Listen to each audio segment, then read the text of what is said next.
Welcome to the Good for Others show. My name is John Valencia, and I am with our special guest today, Chelsy Clark. Welcome to the show. Thank you. Thanks for having me. Absolutely. Chelsy is a dynamic force in driving social impact and community transformation. Chelsy brings a wealth of experience in philanthropy, having worked exclusively with major national organizations to drive meaningful change. As the Regional Corporate Relations Director of American Cancer Society, she has a proven track record developing effective strategies to build brand loyalty and strengthen market presence. Welcome to the show, Oh my Chelsy. God, what an intro. So to kick off today's show, I'm going to ask you a few lightning round questions Okay. so that we get to know you a little bit better. How does that sound? Scary. Okay, Let's do let's it. Let's dive in. All right. Would you rather have a rewind button or a pause button on your life? Oh my God. Why is that so hard? Because it's a good one. Maybe a rewind. Yeah. Yeah, if there's a fun experience that I want to do twice. Oh, I would think, like, I didn't want that, so I would go back and fix No, it. everything I do, I want. I love that. Okay. All right. What's your go-to karaoke song? Is it a ballad or a pop? Okay, first of all, you know I hate karaoke and you make me sing it with you. And so I do not have one. My go-to karaoke song is Exiting the Bar as fast as possible. Okay, I'll give you that. If you could eat only one food for the rest of your life, would it be pizza or tacos? Tacos. Okay. Would you rather travel to the past or to the future? God, hit me with these good ones. The past, I think. You're stuck on a desert island. Would you choose endless Wi-Fi or a lifetime supply of your favorite snack? Snack, 100%. And your last one. Would you rather always be 10 minutes late or 20 minutes early? 20 minutes early. I'm very punctual. I like that. And on a more serious note, who or what inspires you? Oh my God.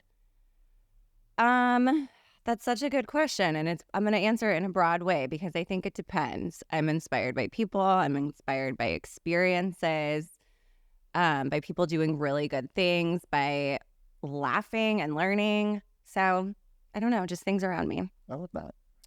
So before we jump into today's topics, tell us a little bit about your background and experience. Yeah. So I've been in the nonprofit world for almost 10 years, which makes me sound very old and is crazy to think about. I'm kind of a natural do-gooder and have been just involved with organizations and causes that I care passionately about. American Cancer Society being one of them. My mom's a breast cancer survivor, and so it's a very personal passion for myself. And I just love connecting people with things that matter to them. Great. So before you were at American Cancer Society, you were also at American Heart Association, right? Yes, I spent about 4 years at the American Heart Association. And what got you into the nonprofit space just in general? I, again, just natural do-gooder, wanted to do something for a purpose. Prior to working in nonprofit, I'd been doing events across the country, and they were incredible, and I loved them, but I was frankly burnt out and wanted to do something for a cause. And so the opportunity with AHA presented itself, and that kind of started my love for nonprofits. Nice. Good segue. I think one of the kind of constant theme we have on these shows is that burnout is so prevalent in this world. Yeah. Right? So you were doing special events, which I imagine take up so much time and effort, and you're working a bazillion hours. What is it that you do to kind of help prevent some like burnout or like make sure you have like a healthier work-life balance? Burnout is so prevalent in the nonprofit industry specifically, I think. And part of it is because, a lot of times we're understaffed. And so you're doing the role of multiple people, which can be challenging. And so for me personally, the way that I kind of decompress is getting outside, walking my dogs, going to the beach, doing Orange Theory. We sometimes go together. Yeah, we do sometimes go together, but you've been flaking on me a little bit lately. And just being active. And so it kind of enables me to forget about all the things that I have going on in work and just focus on kind of getting out and getting active. That's great. we've known each other for a bit now, and I've known you when you worked at American Heart Association and now with American Cancer Society. I think one of the things I've always really appreciated you is that you kind of are your true, authentic self always. Yes. Yes. And I think that that's kind of helped you in your career. Yeah, totally. Tell us a little bit about how you kind of lean into just being you in work. I honestly don't know that I have any other option. True. I think for a long time, everyone, kind of has that, at least in sometimes, like fear of, if you are showing up in your true authentic self, like there's a fear of rejection or a fear of fitting in. And I definitely early on in my career had that a little bit, but I think what I've noticed is I build my best relationships and true authentic relationships when you know what you're getting with me. And so just like really leaning into that and being okay. Sometimes I am a lot, and being okay in that and just knowing that people like me because of that. So I've kind of just been like, fuck it, let's go. And I would say too, like, I love that about you. And I would never say that you're a lot. I think that you're just you. And what's nice about that is I think I struggle with that for my whole career too. Is like, when can I enter a room and just be my true authentic self fully? And sometimes we have to wear a mask and we feel like we have to do these different things. But when we're trying to build relationships with people and we want them to be real and meaningful, then you just enter as you. Totally. Right? And you're like, this is what you get. This is what you get. But I think that that's when people are like, oh my gosh, we are all just humans trying our best, especially in this nonprofit world. And we come with these great missions and we're just kind of storytellers in a lot of ways to say, hey, this is what we're doing. And this is how, this is a problem. Here's how we are trying to solve it. And this is how you can participate in that process. With your roles as a regional corporate relations director, we have the Good for Others Foundation training program where we're trying to get people into training programs for free to help them land these really cool jobs, right? There's 12,000 nonprofits here in San Diego, probably almost at any given time, 10,000 open positions because people are moving because of burnout and leaving the sector. Tell those who might not know what a regional corporate relations director does. Oh my gosh, a lot of things. It goes back to wearing all the hats, right, for a nonprofit. So in my role specifically, I cover San Diego and Orange County. I obviously live in San Diego, so I think kind of the bulk of what I do is in San Diego specifically, but I have a team that sits in Orange County that handles a lot of the Orange County partnerships. But really, we're all about building partnerships. Within the city, within the state of California in general, we have both local and national partnerships, and really kind of connecting the dots to your point around storytelling. Cancer, unfortunately, touches lots of humans. More often than not, when we go into these meetings, someone has a cancer story. And so it's how can we work with these companies and these individuals to really make a difference in the cancer space? And so that's kind of my role. It's coming in, it's doing that storytelling. It's what makes sense for you? What makes sense for your company? Can we come alongside together and really build powerful partnerships? Yeah. What's an example of like a partnership that you try to develop? Yeah. So we just entered into a partnership with San Diego State this year, which I'm really excited about. We have a big event called Making Strides Against Breast Cancer. It's our big national breast cancer movement across the country, but the one in San Diego has been going on for 30 plus years and has historically been in Balboa Park. And so we made the strategic decision based on the fact that cancer in general, but breast cancer is showing up in folks younger and younger, to really enter into this partnership with San Diego State. So we're moving our entire event to Snapdragon Stadium. It's their first nonprofit event that they've done. That's cool. Hopefully we'll keep ownership over that, but I'm sure the word will get out. And really work with them to provide messaging and educational resources to their staff, but also to the students. And so we'll have a big celebration on October 27th at Snapdragon, but the partnership has just been really great and really robust. So when you think of building a partnership, right, this is probably where your creative juices come through, right? and you're thinking, okay, here's what we're trying to do, and here's all these organizations or businesses that could support. It's got to be a little bit of fun. Totally. Yeah. Absolutely. So you're thinking, okay, what is XYZ organization focused on? And then how can you kind of convince them or show them that some of the work that they're doing is either connected to what American Cancer Society is trying to promote or be an advocate for, and or just the kind of, I guess, even their customers or those. Yeah, absolutely. Right, well, there's a marketing component to it, right? And so Exponential Fitness is another example of a partner that we work with, and they are the franchise owner for like your cycle bars, your Club Pilates. There's 10 of them. And so what we've done with them is a lot of their members are cancer survivors. And so that was an interesting kind of that was an interesting tidbit to uncover when we were in these partnership meetings with them, because they really wanted to like recognize these people who were potentially going through a breast cancer or some type of cancer, but showing up to Club Pilates because it's part of their treatment. And so during the month of June, we did, which is Cancer Survivors Month, we did this huge activation with them across the country. But it was really headquartered in Orange County and in San Diego, where cancer survivors could come in. It was a donation-based class. They've raised almost $100,000 so far, and they're activating again in October. So just an example of like kind of having those conversations on what's important to you, and then how can we come alongside you to really elevate that. That's fun. It's super fun. And I took a Club Pilates class, so I'm here for it. I love that. And I guess that's the cool thing is we're trying to go and promote just working in a nonprofit sector, that these jobs are, I think there's this myth, right, that we're in the nonprofit space so we don't get paid. Totally.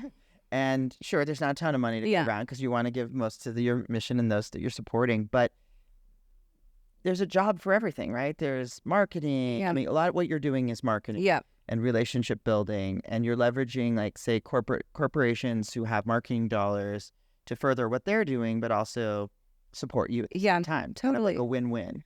100%. And I think the other thing that people don't always think about when you're considering a career in nonprofit is you get the opportunity to meet so many amazing humans that you would not necessarily meet any other way, right? Like, we have really dynamic leadership boards in San Diego specifically, where I get the opportunity to work with the CEO of Illumina, big, really influential humans that I wouldn't necessarily, like, my path wouldn't cross with necessarily. And so you get this level of learning and experience from them that, like, is not in the job description, right? But it's just a perk of being in the nonprofit space. Yeah, that's true. And I mean, we've met through Totally. same thing, Yeah. right? Julie from Deloitte, Yeah. shout out. Susan and all these Yes, amazing exactly. Yeah, individuals Susan who are- Tucci, Robin Toft, incredible humans for sure. Right. And helping to kind of leverage their influence Yes. to do good. Yeah. For others. I like that. Yeah. But and then you get to just do this over and over. Yeah, totally. And I think that's kind of an interesting realm. We were just on our last podcast or I guess show was with a director of philanthropy, Mm-hmm. which again is still in the wheelhouse of advancement and development, but you get to do more of a marketing. Yes. Yeah. My role specifically is working with the corporate partners. So, and their leadership. So, various CEOs, folks that sit on our boards, people who are driving the companies and making the decisions in the companies. But then also we work a lot with their HR team and their marketing team to really tell the story of the partnership, which to me is kind of the fun part. Mm-hmm. And you do I'm guessing some wellness camp programs, right? So you would probably work with All the wellness. HR teams, Yep. say SDG or whomever, right? And go in and talk about living a healthy life. Yeah, the cost of cancer is a real thing for employers right now. Generally, it's the number 1 or 2 cost of your benefits with the chronic illness and the chronic diseases. And so it's top of mind for a lot of HR teams. If it's not, it should be, because it's costing you a lot of money. And so the conversation of what can we do to support you when maybe you have an employee that's going through a cancer diagnosis, or maybe they're going out on leave for several months, and it's not a natural thing to know how to support those people, but we have tools and resources that can help with that. Wow. Amazing.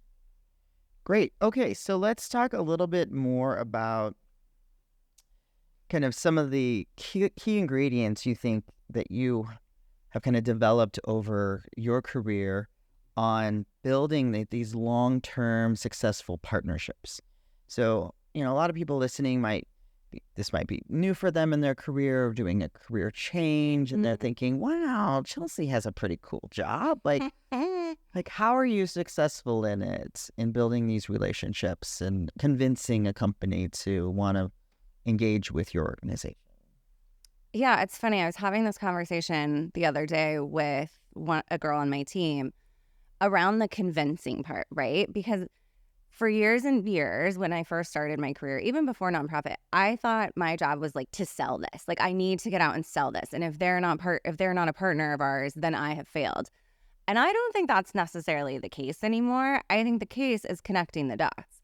And so when we talk about like bringing your true authentic self, when I show up in meetings and I don't feel that like pressure that I need to sell something to someone, the conversation is just a little bit more natural. And so you can kind of uncover what's important to people. And maybe it's engaging their consumer audience, or maybe it's engaging their employees, or maybe they just want their name next to the American Cancer Society logo to show that they're a partner. And that is great too. But when you come to these meetings and you are just kind of like, what works for you? Like, tell me what works for you. This is what works for us. Can we make something work together? It's just a little bit of an easier quote unquote sell, if you will, when it's a more natural conversation. I love that. So when you think of your career, what has been maybe one of those aha moments that you've had where you're like, I wish I would have done, or I'm grateful that happened because I learned X, Y, Z? Yeah. God, that's a good question. I feel like in nonprofit, there's aha moments every day. For sure. I think that so when I was at the American Heart Association, I had the opportunity to enter into a partnership with San Diego Unified, which is not necessarily a normal partner for AHA because they can't write a check, right? Like, they're not doing funding. But the partnership was so creative because we were able to put CPR kits in the hands of the kids. And so these kids were learning hands-only CPR in their classroom in like second and third grade, which is crazy. And one of the kids actually saved the life of his mom, which was incredible. She passed out on the beach essentially, and he performed CPR on her for like 20 minutes. Wow.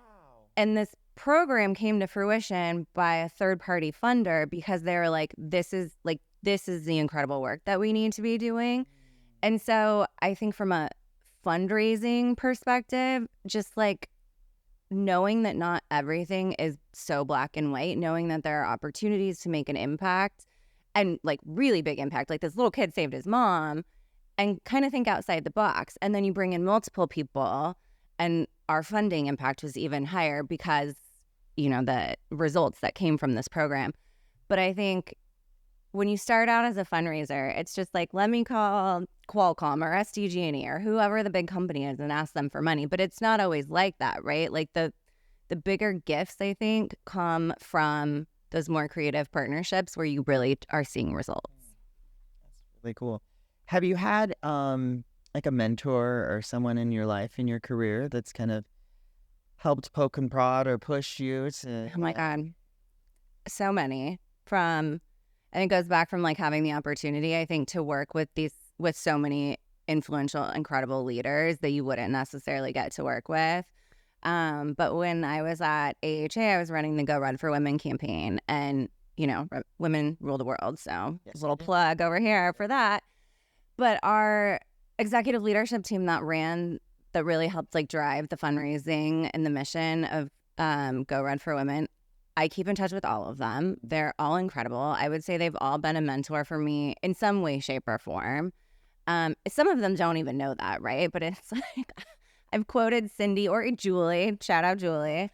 Because they're awesome. And Cindy, love my girl Cindy. Just saw her last weekend. Small world. Small world. I know. But yes, so I've had the opportunity to be surrounded by incredible human beings that, they may not even know, like I said, but have been a mentor and helped shape the way that I've grown in this career.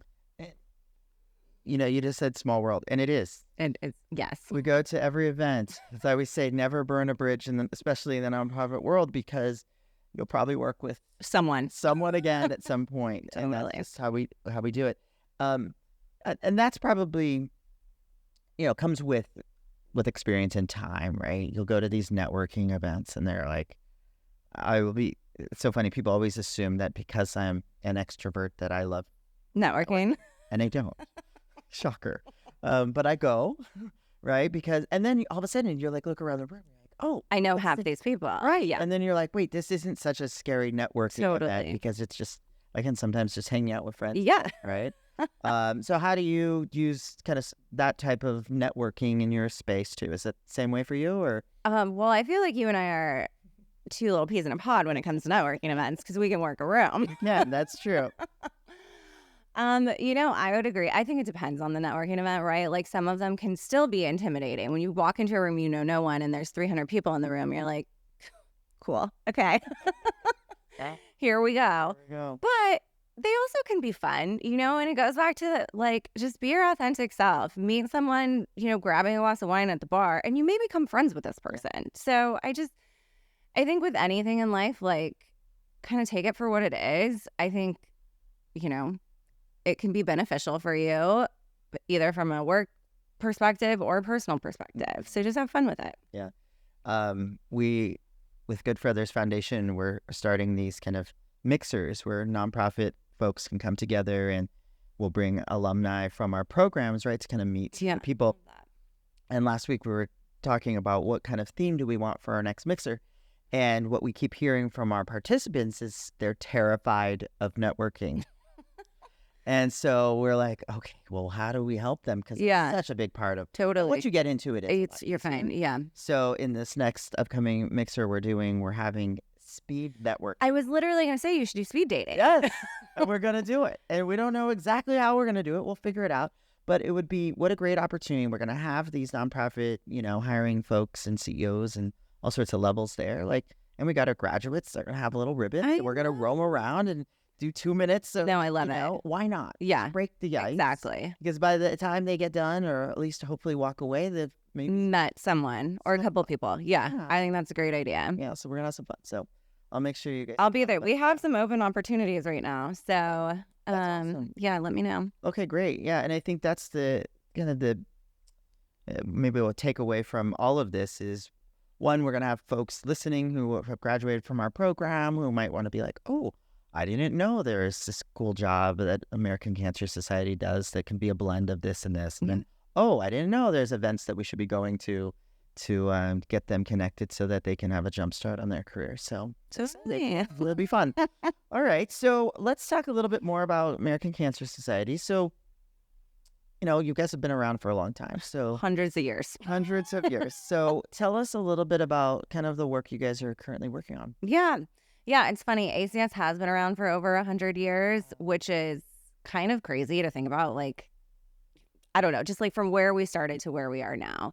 And there's been a lot of change. And I think a lot of the change has been good and really geared towards, post-pandemic almost, and like where we're going with the cancer space post-pandemic. And so we are the only nonprofit that does kind of everything on the cancer continuum, from working with our hospital systems to providing patient navigation to providing resources for folks going through cancer, and then obviously funding research for cancer, which is, what most people I think know us for. But in San Diego specifically, and I guess in Southern California in general, we're really focused on access to care. So making sure that, people can get to their appointments, making sure that if they receive a cancer diagnosis and they have questions, like there's someone there to answer their questions. And so we have a lot of programs and services that are really like meant to help these people get to and from their cancer treatment. If they need lodging, we have a Hope Lodge program that is such a cool program. I didn't know about it until I started working for ACS, but it's essentially like a Ronald McDonald House, but for folks going through cancer treatment. And so if you have to travel to like the Mayo Clinic or, somewhere outside of your zip code to receive your treatment, we'll actually put you up, your family, you can stay for free. and have people take you to and from your appointment. So it's really cool. I think we're doing a lot like internally in San Diego and in Southern California to engage our leaders. ACS, I think, historically has been really grassroots. A lot of people know us for like our Relay for Life, even our Making Strides events. But what we have lacked, in my opinion, is really those true partnerships where you're bringing leadership to the table, where you're bringing the marketing team to the table, where you're bringing HR to the table to build deep roots in the community. And so we have put in a huge focus on that over the past almost 2 years since I've been there. And are starting to make some progress. So it's a really exciting time to be with ACS. I love that. One of the things that I think I hear most from kind of new people in our space is that it doesn't happen overnight in a lot of ways. Retweet. And that can be frustrating. Totally. You're like, oh, I'm working all these hours and I'm trying to do all these cool creative things and it's not happening now. Yeah.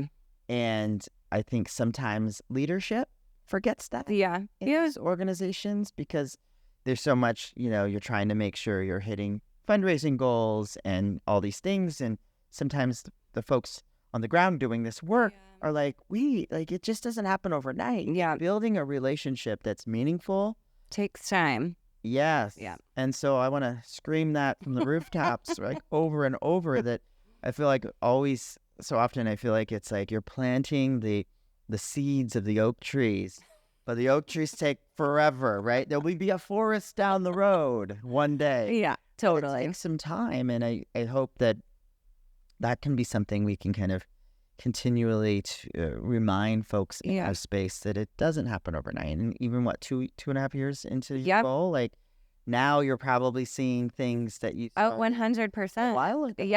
Yeah. That the SDSU thing probably did not happen overnight. No, and that conversation really started when I came on board. So 1.5 years in the making is when we decided that yes, we're gonna move forward with this. Everyone, signed all the contracts, whatever. But yeah, it totally takes time. And I think what you can do, or at least what helps me, is really building out that vision and that plan for the 2 to 3 to even 5 years. Because then when you look back on it, you're like, oh my God, I was able to accomplish all of this. But you sometimes lose sight of that in the day-to-day because, to your point, planting the seeds takes a while. That's for sure. How can someone who's listening right now who might work for a company, big or small, thinking, oh, yeah, we've got some marketing dollars or we've got some philanthropic funds that we'd like to support an organization like American Cancer Society. What are some ways that someone could engage with you or look towards building some sort of partnership? Well, contact me first. We can put anything together. There's a million ways, right? Which is always the answer. But again, it depends on what that partner, what that company, what that person is looking to do. We have programs that they can support. We have this great program called Road to Recovery, which I feel like is one of our best kept secrets. But it's essentially a transportation platform where folks can request rides to and from their cancer treatment. And so it's really cool and it's free. And oftentimes, the patient develops relationships with the driver and they have this sweet little bond. And so it's a really incredible program. We are looking for a national sponsor for that program. So plug in for that if you are an auto brand maybe and want to get your name next to a ACS logo. That's something that we can do. We have obviously our signature events that we do with our Making Strides Against Breast Cancer, which is huge. 15,000 people out at Snapdragon Stadium. Big event. If you're wanting to get in front of a consumer audience of 15,000, mostly women, which is a great audience to be in front of, that's a good opportunity to look at sponsorship opportunities. We do cause marketing. We have partnerships with the NFL, with MLS. I'm trying to actually have a conversation with our new MLS team in San Diego. So if you're listening, give me a call. That's great. Yeah, really cool. Okay. So, and is there a website someone could find you at? Send me an email. Okay. Chelsy.Clark s.clark@cancer.org. And as you noted earlier, my name is spelled differently. Yes. CHELSY.CLARK@cancer.org. And we'll make sure, if you didn't catch that, go to goodforothers.org, and we'll have Chelsea's contact information posted for you. Well, that's exciting. So what do you have, anything like after this event in October? When's your next big event? So in San Diego, our next big event will be our golf event, which is next August. But as you know, with nonprofit and fundraising, it is going on now. We're planning now. And so even with our Making Strides Against Breast Cancer event, like the planning for 2025 is underway now. Well, that's exciting. Well, thank you. Before we move to our next segment, I think one of the cool things that we continue to talk to folks about on this podcast is just about what's next in our career. Mm-hmm. And, it sounds like you have a really great opportunity before you now. Yeah. That the one you're in. But, where do you see yourself down the road? Oh my gosh. I knew you were going to ask me this question, and I don't know the answer to that. And that's okay. Yeah. And maybe that's exactly the answer. Right. Is that we don't know. I think a lot of people on our program are like, well, am I going to be in the program side? Am I going to go be on the advocacy side? Am I going to go do HR and behind the scenes and operations? And I think the cool thing is that you can do all of those things. Totally. Yeah. And I think that being in the nonprofit space also, like I said before, gives you exposure to a ton of different, not only individuals, but industries. And so you get like a first eye view of what is out there. And some of it looks great and some of it, honestly, not so great. And so you can kind of base your career and your trajectory on, what you're seeing in the marketplace. And so I love nonprofit. I think I'll be in nonprofit forever, I would say. Maybe not forever. We're trying to retire early over here, but for a while, for the bulk of my career. But I think to your point, that's the beauty of it. There's so many nonprofits. There's no lack of work. So if there's something you are interested in, just try it. I think a good example is our mutual friend and Danielle Lane, who Vice President of Programs with Good for Others. You two worked together in the past, and she was on the special events fundraising side, right? And now with us, she's more on the operations training side of things. She's a very strong operations human. But that's, I think, the cool thing is she went with American Heart Association, was like, okay, I'm going to be on special events and I'm going to do the fundraising and doing this. And then now she's like, whoa, I don't have to do the fundraising side. I can run a program. Yeah. And then if she wants to switch back, you can do these different things. There's so much kind of these transferable skills we acquire in these different roles can relate to the other side too. 100%. Yeah. And I mean, you are wearing so many hats in the nonprofit space. So even if your job is fundraising, chances are you're doing other things too. You're learning how to manage a board. You're learning how to work with volunteers. Like, they're really tangible skill sets that you might not get in other careers. Absolutely. All right. So before we move on to this last segment, which I think is really fun, I just want to say thank you for being here. It's been a lot of fun to, just be your friend, but also see you in the space that you are, in your career. And I just have always, whenever I see you at an event, it's just always fun to see your bubbly face and know that you're doing really cool work. And the people that you attract are really cool individuals. I know. I like having a fun circle. Yeah, it's a fun circle for sure. So now it's time for our final segment, and we call it 3 Wishes. Can't wait. So let's imagine there's a genie here, and this genie is going to allow you 3 wishes. They can be personal, they could be about career, they could be whatever you want. But what would your first wish be? Oh my God, that I live on vacation. Okay, I like it. Yes. Vacation all day. Vacation all day, every day. Where, I don't know, anywhere and everywhere. Tropical, 100% tropical. You're not catching me in the snow. All right, that's a good one. All right, what would your second wish? Oh my God, second wish. These are going to make me sound so selfish. That's all right. It's a wish. Second wish. The vacation one is pretty good. that, let's see, this is also going to sound cheesy, but that we do find a cure for all cancers, because it is pretty rough getting to work with volunteers. And obviously my mom went through her own journey, but just seeing that happen is brutal to people. Absolutely. And what about your third? I know you cannot ask for more wishes. That my dogs live forever. That's my wish. Right? It's just so unfair. I just like see the little beagle faces. I'm like, Yes. I know. And then you're like, you're getting older. Oh no. Oh no. No, don't say it. Yours should be that your dog never gets another possum. Yes, I have a dog that loves to hunt possums in my backyard, which is A situation. a situation in and of itself.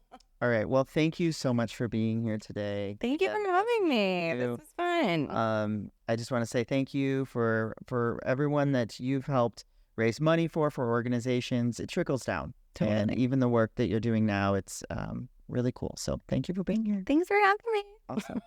All right. For all of those that are listening who might want to support American Cancer Society, please go to your website. Cancer.org. Cancer.org. And for anyone who's interested in a training program with Good for Others Foundation, please go to goodforothers.org and learn more. So with that, thank you so much. We're really excited that you joined us today. And if you've learned something today, we hope that it has inspired you to do good for others. Thank you so much. We'll see you soon.